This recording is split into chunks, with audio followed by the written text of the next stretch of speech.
আমি যদি হতাম, লিখেছেন জীবনানন্দ দাশ। আমি যদি হতাম বনহংস, বনহংসী হতে যদি তুমি কোনো এক দিগন্তের জলশিরি নদীর ধারে, ধান ক্ষেতের কাছে ছিপছিপে স্বরের ভিতর এক নিরালা নীড়ে, তাহলে আজ এই ফাল্গুনের রাতে ঝাউয়ের শাখার পেছনে চাঁদ উঠতে দেখে আমরা নিম্নভূমির জলের গন্ধ ছেড়ে আকাশের রূপালী শস্যের ভিতর গা ভাসিয়ে দিতাম।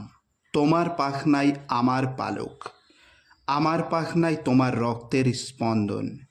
নীল আকাশে খই ক্ষেতের সোনালি ফুলের মতো অজস্র তারা, শিরীষ বনের সবুজ রোমস নীড়ে সোনার ডিমের মতো ফাল্গুনের চাঁদ।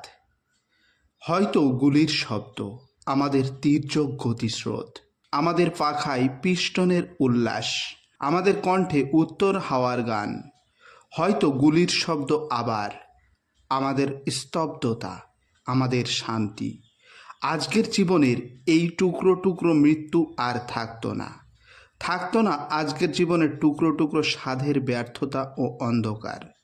আমি যদি বনহংস হতাম, বনহংস হতে যদি তুমি কোনো এক দিগন্তের জলশিরি নদীর ধারে, ধান ক্ষেতের কাছে।